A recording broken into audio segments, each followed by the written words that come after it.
I am Karen Camo. I'm the advisor for our Columbia programs in Paris. I've been at UGE for I think 3 years now.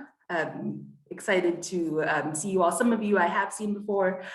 We have people joining from Columbia, Barnard, I think Yale, and some other institutions. So welcome to everyone. And then for introductions, Serene, do you want to take it away? Yeah, sure. Actually, it would be nice. I'm just thinking if next to your name in the boxes, you could put what institution you're from, like that. It gives us a little bit of an idea of the panorama that we have here. Oh, and I love Jackson. He listened to my advice. Okay. So my name is Séverine Martin. I'm the director of the Columbia in Paris program. I'm half French, half Haitian, and I grew up both in Paris, New York.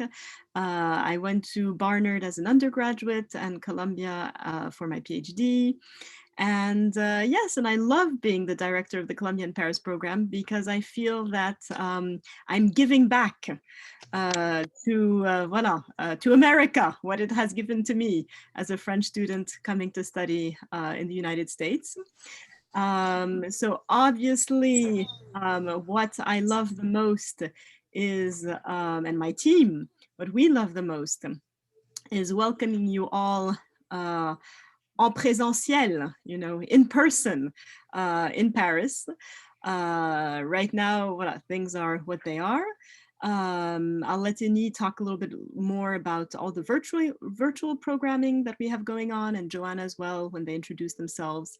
But in the meanwhile, it's absolutely delightful to see all of you on the screen and to see that an interest in Paris lives on. Voilà. That was my introduction. Innie or Joanna and Samantha. Yeah. We can't hear you, Innie. You're talking. We can't hear you. Unbelievable. Can't believe I did that. Hi, everyone. I'm Innie. I'm the academic coordinator in the program. Hi, Jackson. It's really nice to see you again. So I have been in Paris for about 10 years now, which is a little nuts because I only came here to finish my master's degree with Middlebury College and then somehow ended up here 10 years later, still here. No flight back, but it's okay. I love it here. I went to Williams College, tiny little town in Massachusetts, and made my way here, and then been really loving being here, and then been part of the Columbia program since 2013. It's been wonderful. So it's quite a few changes, especially this year, like for everyone, but it's actually been great because we've been adapting. We have 5 students right now in the program doing the virtual program, taking 3 different classes. So it's actually been quite wonderful. They are excited. They're quite motivated. They're doing wonderful things. And it's really neat having, just 5 students means obviously all the students get a lot of attention from all of us, so that's a really big plus to that part of it. Instead of having, as much as we prefer having students here for real, it's also a neat experience to be having virtual students and getting to know them much better than we usually do. So. As an academic coordinator, what do I get to do? So I get to follow you and help guide you to make your academic decisions, so especially in terms of classes that you want to take. If you want insider information on professors, which, I'll let you know right now, I think they're all great, but if you ever want to ask, more detail about certain ones and that sort of thing, the kind of classwork that's going on, you can always reach out to me and ask about them, questions about libraries, resources. We're here to help you and all of that. So that's my spiel here. Hi, everyone. My name is Joanna. I've been the program coordinator for Columbia in Paris for 5 years now. And just as Sabrina, I absolutely love working for, no, not 5 years, 2 years. I've been in Paris for 5 years. I've been working for this program for 2 years. You wish. I wish it was already 5 years. It feels like 5 years. And I absolutely love working with this program. Because it kind of also reminds me, when I came to Paris 5 years ago as a student, it was also not my home country because I'm from Berlin originally. So I've been living abroad quite a bit. So it's what I really love about this program is that it feels like a small family. And you really know the students and you get to know them even more throughout the program. so that's really beautiful. And I always love seeing some alums like Jackson. So that's really always really nice. So what I do for the program is I organize everything concerning the program. We now have some programming, which is all virtual. I help students with all sorts of questions regarding life in Paris. And yeah, and it can really vary from all sorts of different aspects. And unfortunately, I will be leaving Paris soon. I will go back to my hometown, Berlin. So Samantha will be taking my place, so to speak. So I'll give you a chance to introduce yourself. Hi, everyone. Thank you, Joanna. My name is Samantha. I currently work for the Paris Global Center as an administrative assistant, so helping with day-to-day logistics and running of the center, helping with their virtual programming and things like that.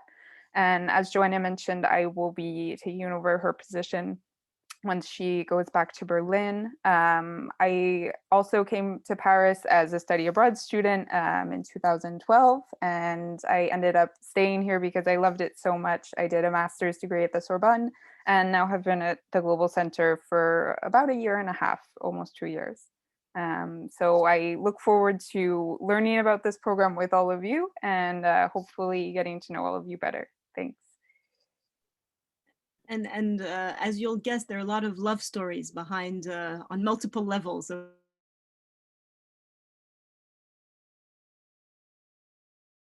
here. So I'll go ahead and introduce myself. Hello, everyone. My name is Jackson Williams Bellamy. I am a senior in Columbia College. I major in economics and political science, and I have a concentration in French and Francophone studies. As you've probably guessed, I am an alum of the Columbia in Paris program. I've actually studied abroad 3 times in Paris. So the first in the Columbia Summer in Paris program, Art and Music Humanities. The second, the Columbia Summer in Paris program for French Francophone Studies. And the third time was just this past spring 2020 for the Columbia in Paris program. So I'm here just to offer a little bit of a student perspective on some of the great things offered in this program and to answer some of your questions about what student life and what it's like to be a student in Paris. You're also allowed to say what's a little challenging. Fine. Awesome. So we do have 3 programs that we're going to discuss today: the virtual Columbia Summer Research in Paris, which is our newest program.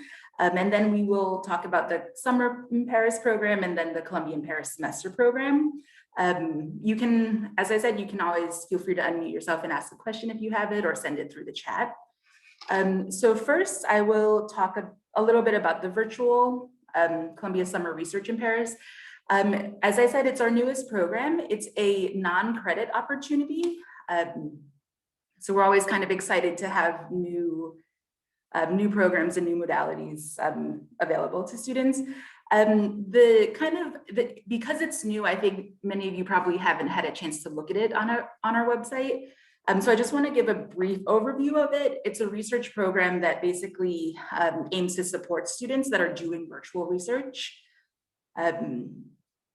We're hoping that we'll have a small cohort of students that are basically have their own kind of individual research goals that will work together as a cohort to make individual progress.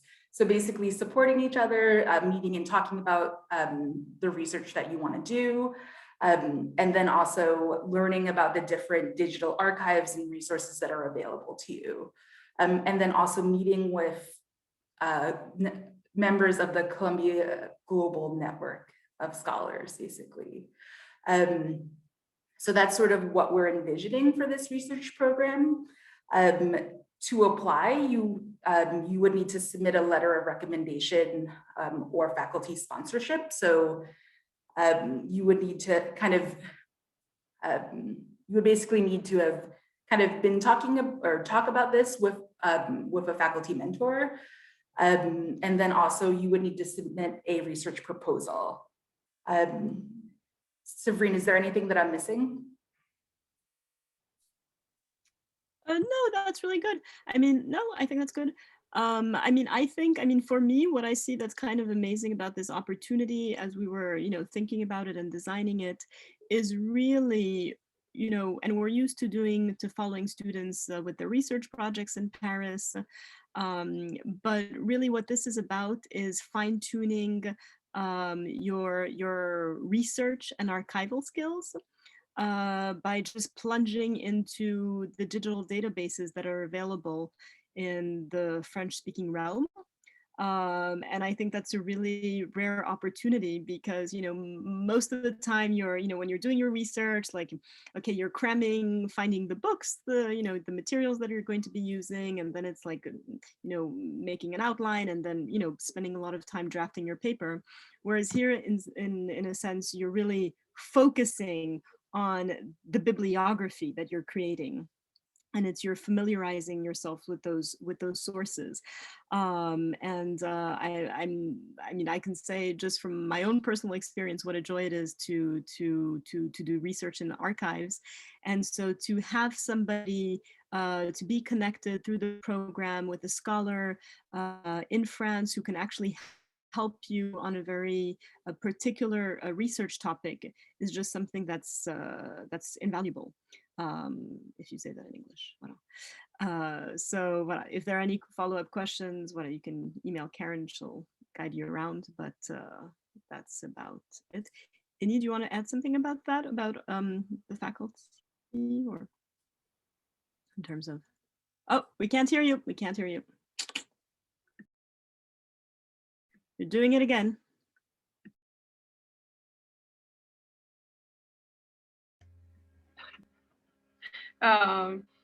Honestly, if you were thinking about doing this project, we'll do our best to find you the best match possible for your project to work throughout the summer. And the faculty members that we come with from outside of our program that we research to work with you on your project really are designed so that they are the specialists in their field. So you really are getting the top advice that you can possibly have to work on this project that you want to do. Yeah, definitely the program will sort of look differently depending on the cohort and what different research they're interested in. So we're excited to be able to work so closely with you all. Okay, so the due date is March 15th. Sorry, Yeah. Karen. And just one little thing is that in addition to the students being matched with a faculty mentor in France, the program, and so that's mostly Innie and myself, will also organize collective meetings for the students to meet together as a group and exchange on the progress of their research and what they're finding, and also to kind of have peer-to-peer review. And generally, actually, that's one of the things that the students enjoy the most is exchanging with their peers about their work. So I just wanted to put that in. Awesome. Okay, so if anyone has does anyone have any questions about that, or any, feel free to unmute, or you can also message me or send me an email after as well. Okay, so let's move on to the Columbia Summer in Paris program. So let's see. So we've had a few changes. This summer we're offering a few global core courses. Maybe Innie, do you want to talk about the academic offerings for the summer program?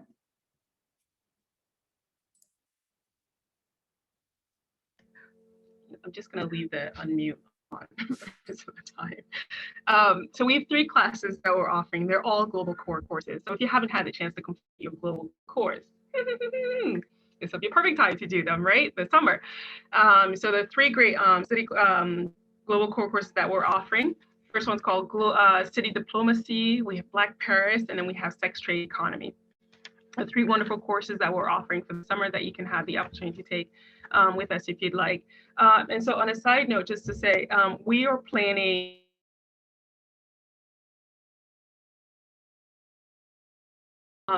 planning for both possibilities, which is we're really hoping obviously to be able to have the students on campus here. When I say on campus, I mean at Reed Hall.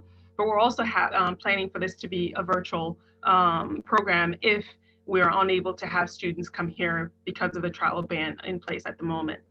And just so you know, just because it's virtual right now, it doesn't mean that the course offering is not as wonderful as it would have been when it's in person. The students that are currently in their classes are really enjoying their classes, and I'm actually auditing one of them, the cinema course this semester, and it's wonderful. We get to see the movies that we're watching, the professors there, and we're actually participating in class. You know, the interaction with the professor and with each other is actually quite neat. You know, in this format, it's very different on the virtual format, as you all know, but it has its benefits as well. And I can honestly say from personal experience, because I'm currently in it, I'm learning just as much as I would have ever wanted to learn. So it's fabulous. So just so you know, we're planning for both possibilities, and we'll obviously keep you updated on the decisions that are made as the time goes along, okay? And so going back to the 3 courses that we're offering this summer, City Diplomacy, which is also Global Core, essentially relies on comparative and an interdisciplinary approach to look at the role of cities and cities internationally, obviously, how values in the city and idealism have essentially come about, you know, and it's been implemented since basically around 1913. And how we're trying to create bonds and reconciliation between former enemies, if you think we're back to World War II, for example, and thinking about how city diplomacy has had a huge impact in addressing major concerns that we have today. If you think about climate change, the last climate change accord that happened was where? In Paris. And so if we're looking at things like that, migration, we're basically looking at how, you know, to engage and empower residents and local stakeholders. And so it's a really fascinating field, in that it's an emergent field as well. It's not, you know, using, you know, international relations and so many different approaches to be able to try to understand what's going on around the world today. So that should be a really fascinating course. It's with a professor who currently teaches at Sciences Po. He's Italian. I don't know if you want to give a background on him a little bit, Severine. And Joanna follows him on, no, I think our program follows him on Instagram. So if you want to join Instagram, the Columbia program Instagram, so you can see the professor, you can actually get a, you know, a glimpse of who he is and what he's like on Instagram, if I'm not wrong. Okay. You'll see he spends a lot of time making a homemade Italian pasta. No, so, but he is one of the leading pioneers and scholars on the notion of city diplomacy. He has a new book that's coming out, and we'll be doing an event on that later this semester. And he's extremely well connected. We're going to be starting a webinar series with him mid-March, also on cities, but really on a global scale, inviting also mayors and people who work in city life, city councils across the world. So yeah, so I would say that's a pretty unique and special situation. He also teaches at Polytechnique, by the way. Yeah. We also have a course called Black Paris. And it's the closest we have to a literature course, in the sense that you get to read works by Senghor and Aimé Césaire and Damas. Sorry. You're essentially it's an opportunity to look at France's colonial past and how that past is present in today's current, you know, social, political, and cultural landscape. So you're looking at the Negritude movement dating back to 1930s, what's happened in 1960s. And of course, one of the really, really fascinating thing about it is today you're looking also at playwrights, you know, what their socio-political landscape looks like today in the context of, you know, or Black activists, I mean, Black playwrights and actors able to get on stage and do what they need to do, get their messages out there using these platforms. And the really neat thing is that you get to meet playwrights, you get to go see these plays. When you're here in Paris, you're getting to visit the Quartier Latin, so that you're getting a different perspective than you normally would if you were doing a normal touristic tour. And so I think one of the great things is getting the chance to meet the playwrights and to really interact with them and ask them questions, really hard questions, because it's often that we're reading something that's controversial and you may not have the opportunity to talk to that author directly. But in this case, in this class, you actually can do that, even in the virtual format. This semester, she's actually able to invite her guest speakers to come do virtual interventions in the class. And I think that's a wonderful opportunity to really get to, do more than read works by, directors and that sort of thing today. So it's a really wonderful class to be able to take to do this. Let's see, and then we have sex trade economy, which is also an interdisciplinary, intersectional, subalternist, and post-colonial approach to studying a really, really difficult topic. So it's an introduction to history, socio-anthropological, and economy of sex trade. And so you're looking at that basically in Africa, in Asia, in Europe, in America, across the globe, okay? It's not exactly an easy topic, but it's taught by a professor who's really, she's a specialist in this field. This is her field. The last book she wrote, she co-wrote with a bunch of authors, was in the news everywhere because, some people were fascinated by what she was doing. Everyone's fascinated by what she's doing, but some people were ready to essentially attack it and say, no, you should have the right to be writing this story and that sort of thing. So, you have authors who, she's one of the authors who's teaching this class. So you have a firsthand person who's actually teaching this. She's really quite a difficult teacher in the sense that she expects a lot from you, but she will work with you and try to get the best out of you so that you can get the best out of it. And so you get a lot of primary resources in this class, and it's a very fascinating topic, obviously. So these are the 3 courses that we're offering this summer.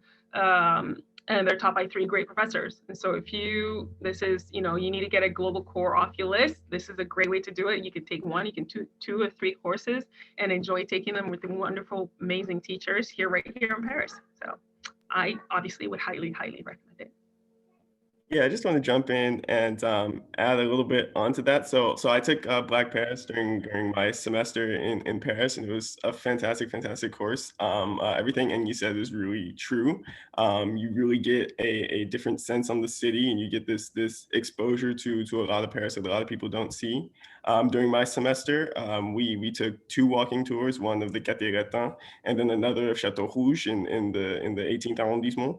And it was really fantastic, especially because going to the 18th is a place that a lot of people don't go to when they visit Paris. It's not super touristy for a lot of people, but it's so rich in this, especially like Senegalese culture that has grown up in Paris, in this neighborhood, and has all this kind of new and exciting things going on. These new kind of like, Franco-African fashion labels are popping up in there, and all sorts of different things that are going on. And it was so much fun. It was so exciting to kind of see this different side of Paris, this different side of France that a lot of people don't generally see. And so, that class was really great for me. Reading some of these texts was really fantastic. And it's things that really helped me going forward to both in my concentration in French Francophone studies. We still talk about these authors, Césaire, Senghor, in particular, but also in my major in economics and political science, I bring some of these ideas into some of that stuff. So I highly recommend, especially Black Paris. And I don't think the city diplomacy was offered while I was there, but sex trade economy was another one that was offered. And I didn't take that class personally, but from the students, fantastic course. And so I think that these global core offerings at Reed Hall really are, the cream of the crop, and really, really high quality classes. Great. So Séverine, did you want to add about the other course? You mean the course that I'll be teaching? Yes. Yeah, see what respect my team has. So all the courses are fantastic, except for women in 17th century France. No, that's not what I meant. And it's actually a course that I've been teaching, or that I am teaching for Barnard this semester, and which is I mean, I'm saying which is absolutely fabulous. Sorry, not in the sense that I'm fabulous, but in the sense that the materials are just, to me, absolutely fascinating and enriching. I have to say that in my own experience, I'm a 19th century French literature scholar, if you like. So not an earlier modernist, um, but I'm absolutely amazed by the amount of women authors that I'm finding through this course, and what we'll be studying is their relation to the society and looking at also the history of women during that period. But then also, and so we're looking at also historical books, historical, accounts of their experiences during that period, but then also looking at women authors. So voilà, and I really, one of the things that I've been enjoying doing with the students this semester is also looking at rare books and original manuscripts, whether with the digital archives of the Bibliothèque Nationale de France or other archives, the Château de Versailles. And yeah, I'm loving it. I'm loving it. So voilà. Awesome. Thank you, Sabrine. And just to recap some of the answers that we've given to students in the chat. So the program is, let me see, the program is from June 20th to July 30th. There are no prerequisites for the course taught in English, but there are for the French taught courses. You can select 1 to 3 courses, depending on what your interest is there. And then as, let's see, so we had a question about the tuition. So for some Columbia students, there is I guess, free summer tuition, and that does not count towards any of the UGE programs. So just that's something to keep in mind. Let's see, any other questions? Okay, and just to recap what Annie mentioned earlier, we are kind of monitoring the situation in Paris. Right now, there is increased travel restrictions. And so we are sort of waiting to see what, I guess, what format the program will take, in person or virtual. Right now, it looks like virtual. We're hoping that the travel restrictions might change over time. Sorry, I see Sophie had a question about housing. So if the program is in person, the housing will be in dorms that are about, I think, a 40-minute walk from Reed Hall, I believe. Yeah, it's like the Fondation des États-Unis. Would you say half hour? Oh, it's not Cité Universitaire? Yeah, well, same thing. That's literally 1 stop by train from Reed Hall. Let's see. It's 2 stops. Don't faire Rochereau, Port-Royal. 2 stops away. So that's, I think that's like 5 minutes by train. If you're gonna walk, I don't think it would take you more than 20 minutes. Okay, yeah. So it's walking distance. Yeah, no, it's not far. It's like 20, max 25 minutes, honestly. It's not far. Awesome. Great. And I think just to finish, so we're waiting to see what the travel restrictions are going to be and if they're going to change. In the application, there is a questionnaire that you would fill out, what your sort of what you prefer your participation to be. So we have you can select in-person only, virtual only, or if you're okay with either. So you're able to kind of give us your preference up front.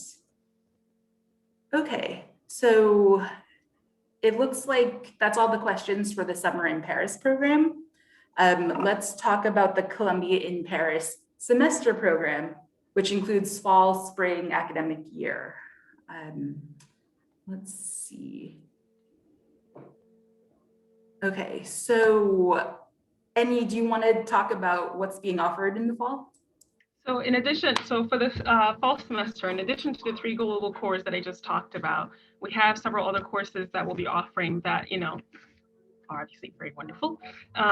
We have political life in France, and exactly as it sounds, political life in France. And the great thing about this course is that you're not just looking at the historical context, France's history, but if you're doing that, you're also looking at it specifically so you can look at what's going on today. And you do get to spend quite a bit of time trying to understand what is happening in this country at the moment. And in 2022, when is that? Is that next year? Is election year, presidential election year. So if you were to take this course in the fall, it's like we've already started. Like it's a little bit like in America where this starts way too early, And so you've already started that, and you start seeing the arguments in the newspapers. You're going to get to read different newspapers from different, perspectives and that sort of thing. It's a great class in the sense that you're really getting to learn not just history, dates and such thing, but you're seeing the current events, and you're getting to work with that and choose how to look at that perspective and see how things change or not change in this country. And hopefully, if the course is here, you guys get to also visit the Sénat and the Assemblée Générale, in a sense, sort of like members of Congress, pardon? Assemblée nationale. Assemblée nationale, pardon. And so you actually get to go and visit and see, where all this is happening, which is actually kind of neat. So the professor really tries to get you guys out there as well. And one of the things you'll notice in all of these classes is the attempt by all these teachers to really get you out there in the field to see what's actually going on, so that you're actually experiencing what's, the things firsthand for yourself, not just reading about it and hearing about it. You also have issues in 19th century French painting. Also, one note, most of these classes, you don't need to have taken a prior course to be able to take these. A lot of these are introductory courses so that you really can take it no matter what level of studies you are in. So for example, Issues in 19th century French painting is an art history course, and you don't have to have taken an art history course in order to be able to take his class.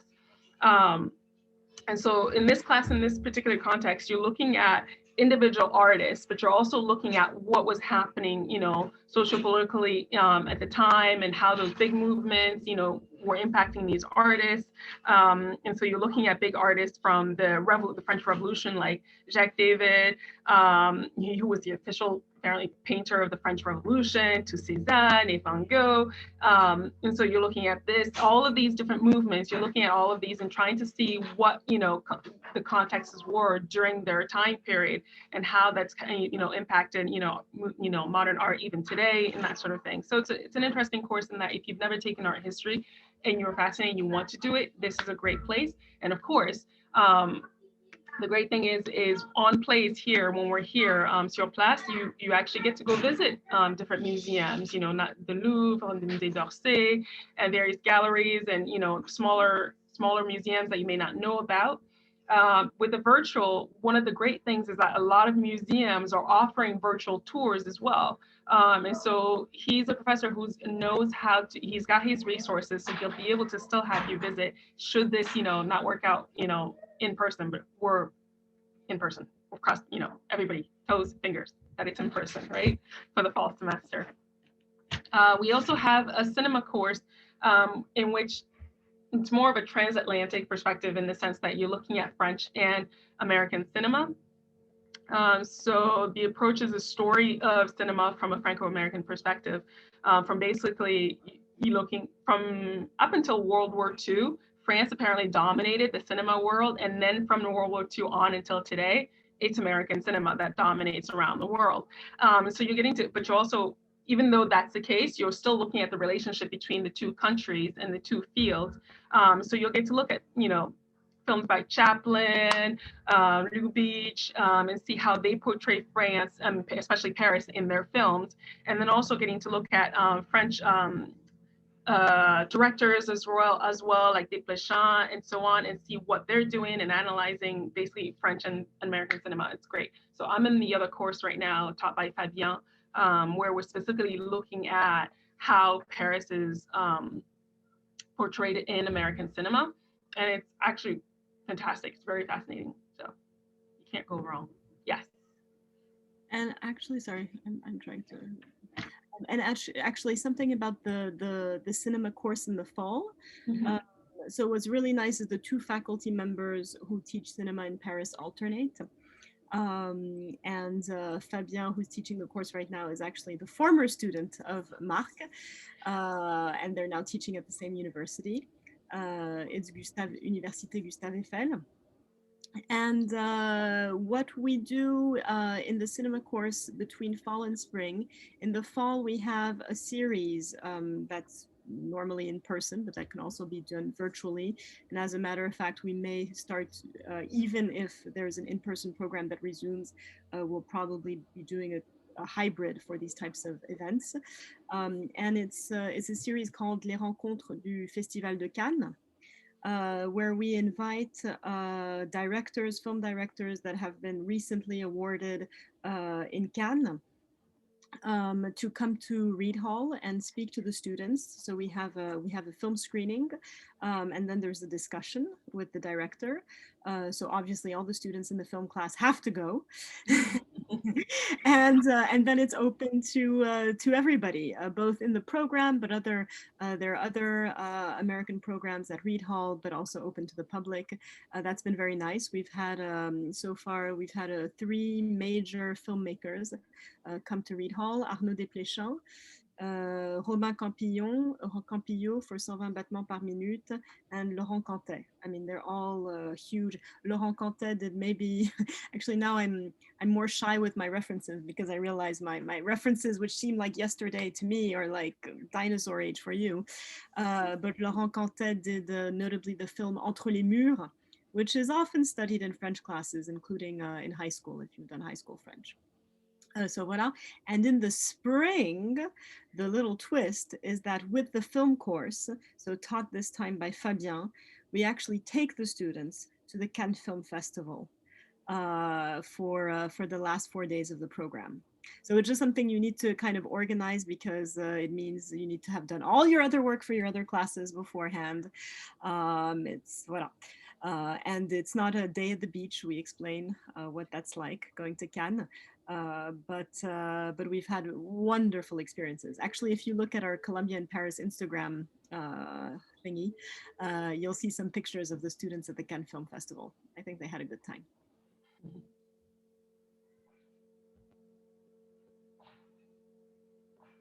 Yeah, I think that's it from the courses on our end. And obviously, honestly, the teachers are really quite understanding. I say this every time, but that it's because it's true. They know American students. They are very flexible, and what the biggest expectations they have of you is to also communicate with them and to let them know when things are going, not going well. To really not hesitate to reach out to them when you have questions. If you need an extension in your paper, it's very rare. So rare that a teacher would say, no, you may not have an extension. Because they know that you guys get stressed or get tired with certain things and so on. But what you want to do is, reach out to them when you need help. Give them a heads up that such and such is not going well. Can I please do this? And honestly, they're super, super understanding is how I see them, honestly. And I think, and I think the reason why they're understanding is because the Columbia in Paris program is Columbia. It's in Paris, but it's really, at the end of the day, it's very small compared to Columbia in New York, right? And so I always say, I mean, Jackson, correct me if I'm wrong, but when you come to Paris, obviously, there'll be a honeymoon period, and then there'll be a period when you're like, oh my God, I hate it here. And that's normal. That's healthy. I mean, not if you come for the summer. For the summer, like all students have the honeymoon experience pretty much. But when you come for the semester or the academic year, things get a little trickier. But when you arrive to our little campus at Reed Hall, we have a bright kind of turquoisey blue door, and you walk into the garden. Actually, the garden is the one that's in my virtual background. And it's just really lovely, and it's like a house. It's actually a private house that was converted into this facility, and it's like a home. It's a home away from home, and that's, I think, what the faculty try to do for you in terms of accompaniment, but it's also what my team does for you, and everybody who's at Reed Hall. Yeah, I'll just jump on that for a second and say that's really true. The faculty and the professors are really, really understanding there. It is a small cohort that you're in when you're in this program, whether it be in the summer program or the semester program. And so you really get to know everyone that's there, all the students that are there, all the professors, and they're really open to kind of having these conversations with you, sitting back after class and talking to you about whatever your interests are. And so they are really understanding. Of course, they also, most of the professors come from, a French university system, where there can often be strikes or students protesting against midterms and stuff like that. So they're used to delays and things like that. So it really is a great environment, and Sabrina is 100% right. It really is a home away from home. You really can feel kind of really comfortable, really safe in Reed Hall. Especially during those, maybe in the middle of your stay where you start to get kind of sick of, maybe French weather or people not smiling on the street or something like that. I was gonna say, you can say French people. No. My husband would very much disagree with that. Not French people, Parisians. Okay, Parisians specifically. All right. But yeah, it is a nice little space for us while we're in Paris, when we kind of want to retreat from this big new country, this big new city. Reed Hall is a really nice space, and the professors and the faculty really make it such that you can really feel comfortable, really feel safe there.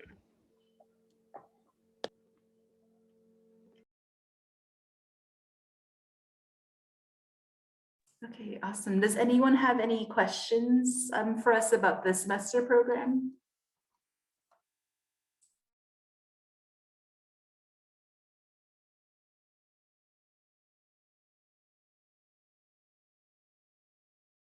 Did we turn you off from the program, or does it sound appealing? You can raise your hand. Or not.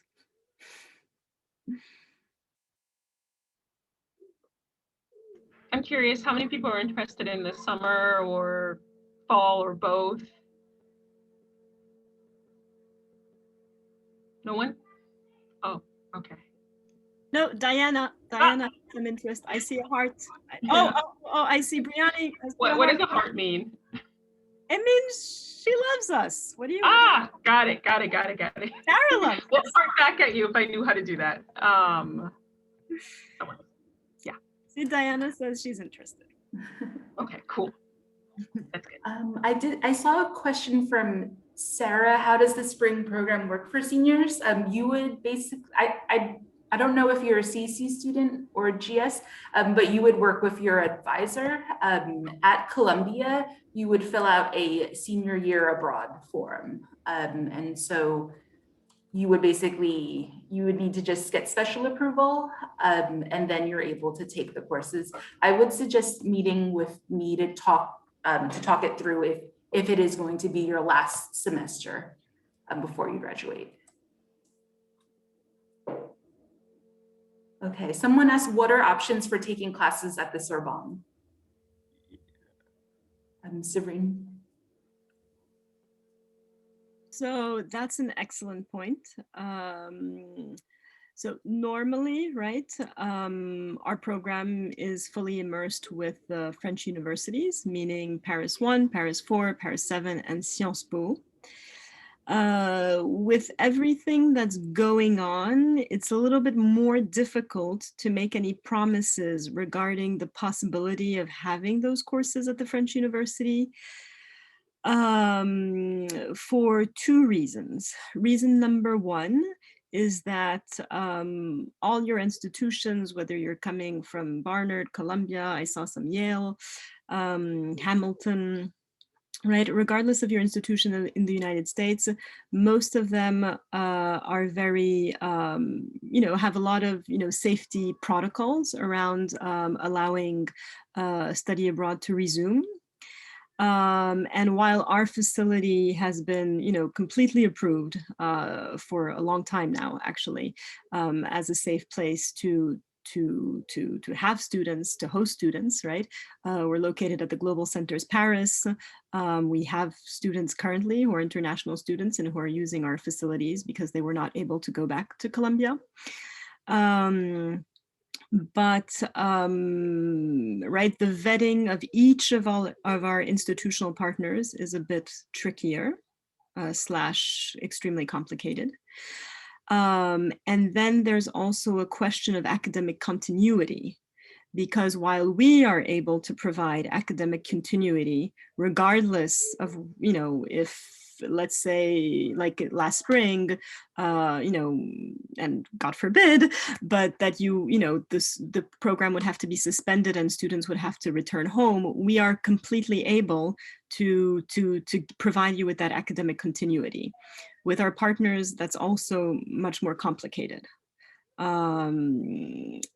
So voila, so yeah, so to answer the question of French universities, right now that would not be something that I'm counting on as a student, right? However, that being said, I understand that not having the French universities can be quite restricting in terms of your academic the academic offering. And so that's why I would highly recommend that you speak with Karen about what your particular interests are, because number one, we always have the possibility of offering you a directed research, which we do normally anyway. So either for students who are just genuinely interested in a research topic that they have and they want to focus on that, but also in certain situations where a student is not finding a course at a French university that they, however, need to obtain credit for their department or their degree requirements. And so then we work with you on tailoring a proposal that is then a little bit like an independent study, right? With a French faculty member that's at a French university, voilà. So, and we can do that in almost, I mean, we bend in all sorts of shapes to make that possible for you. Actually, most of the bending is done by Henny. Henny really goes out of her way to accommodate that. Do you want to talk about, I mean, just give a few examples, Henny, of the types of research that we've been able to accommodate in the past, because it's really, it goes across the, you know, the spectrum of discipline. We've got, let's see, so students who've done creative projects, like, for example, a student who wrote a story. So the professor that teaches the Black Paris class, because she's she's got a literature background, that's her specialty. She was able to essentially direct this student who wrote a story, a play, which was great. She wrote the play and then, you know, did a commentary on that play.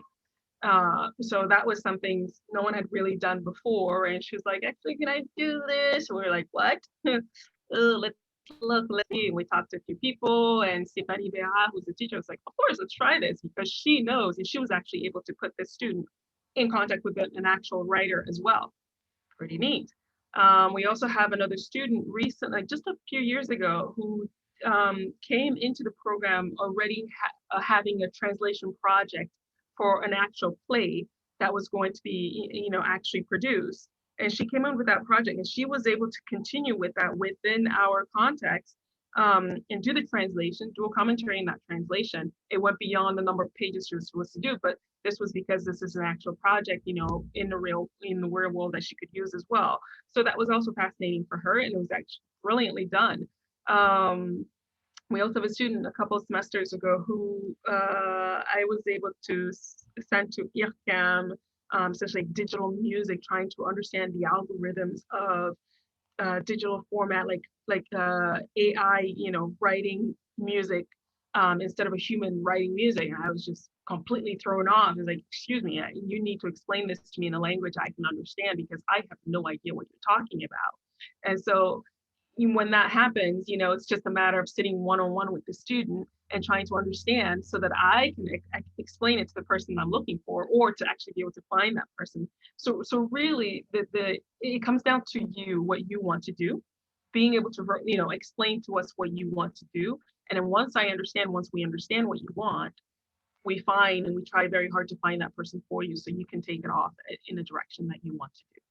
Okay, and have the guidance for it, because sometimes the topic is so large and what you want to do is so vast that the professor might look at you and say, okay, let's sit down and look at this and make it feasible, because you have X amount of time and you need to do it next amount of time, and let's make this realistic. And so it actually is projects that you come in not necessarily having, specific ideas, but by the end of the program, you've written, 25-page paper and do a presentation and defend your thesis in front of your friends and your professor and your directors. So it's actually pretty neat.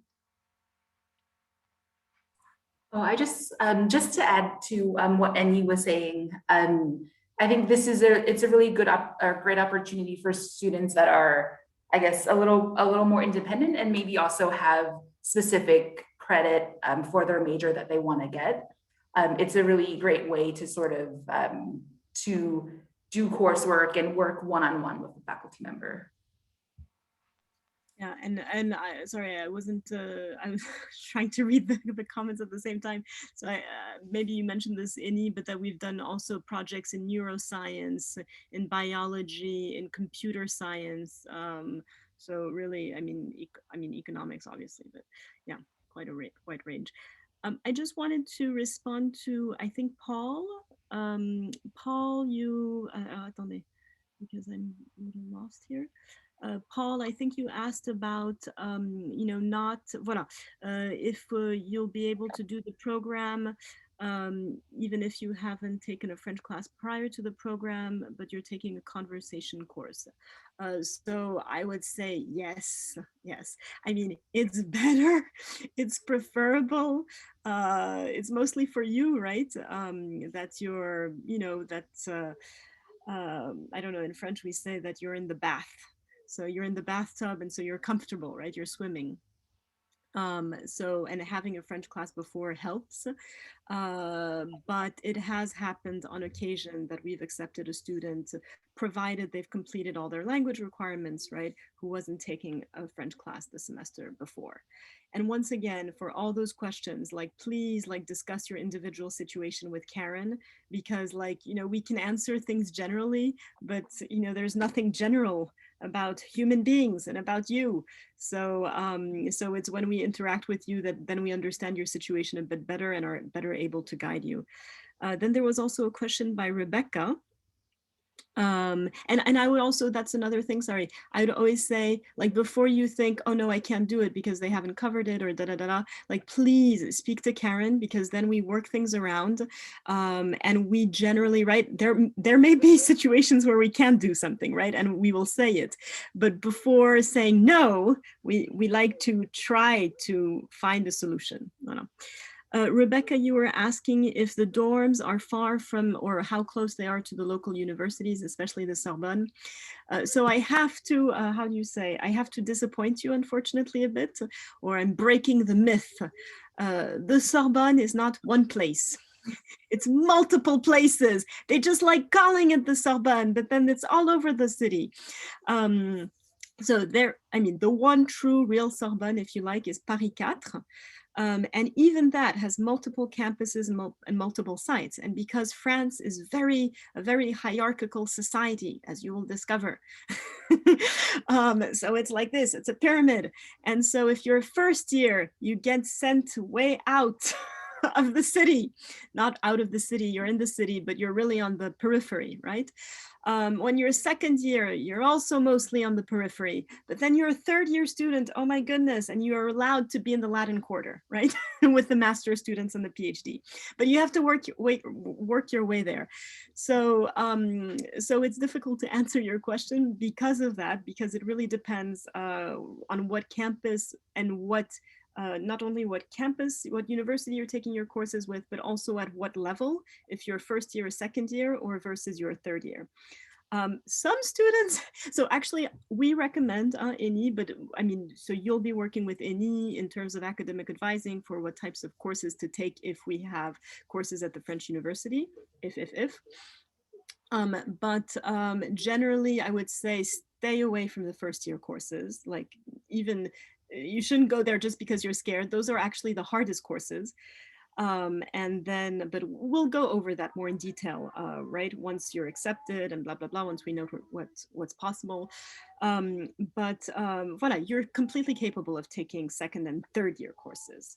and students do very well there. So voilà. So I'm sorry that the response is a bit vague, but I think once you're accepted into the program, once we know what the program will look like, then we can speak more specifically about those types of details. But generally in Paris, everything is kind of a 40-minute max with the subway commute, right? It's a small city in the end. Awesome, everyone. So we're almost at our I guess 1 p.m. mark, and I just want to be respectful of everyone's time. Do we have any final questions?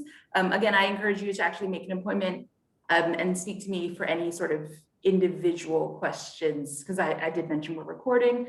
Yeah, and I mean, make an appointment with me regardless. I love to meet with you all.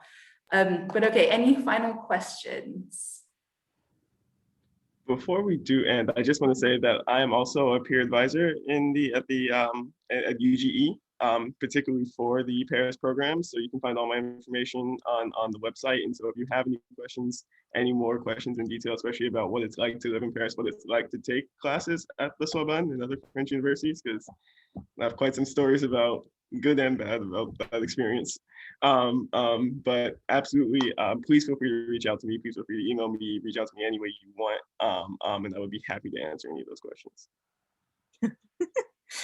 Yeah, Jackson, you're part of we have a group of students that I call our serial students, because you've done absolutely every single possible thing that one can do, or almost, in the program. Just one quick thing. For some students were asking precisely about how they can freshen up their French and all sorts of things. So I put a link to the list of all the French films that you can find on Netflix. Watch them in French.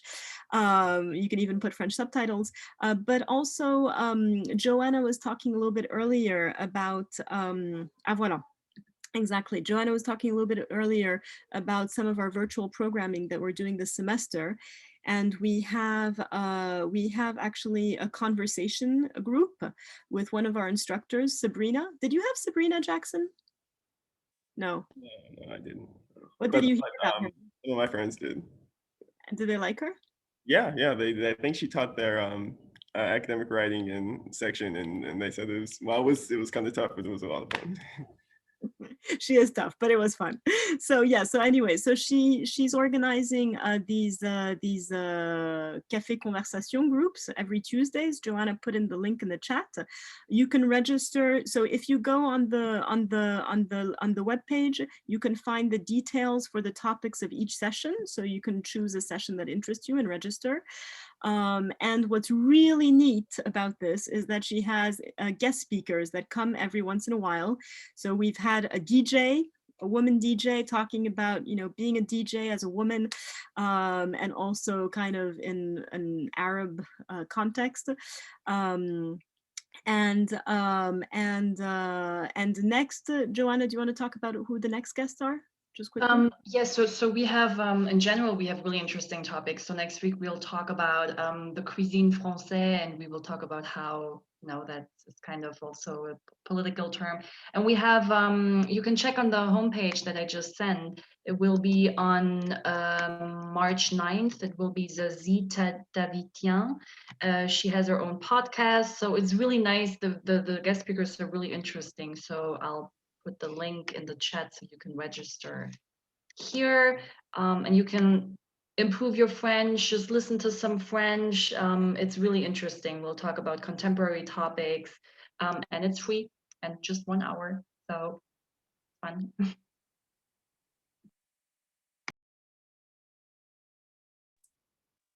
Okay, awesome. Thank you, everyone. I will stick around, but again, thank you for coming. It was great to see everyone. I know it's hard to add another Zoom meeting to your days, so we're glad that you stopped by. It was great to chat with you all. All right, thank you, everyone.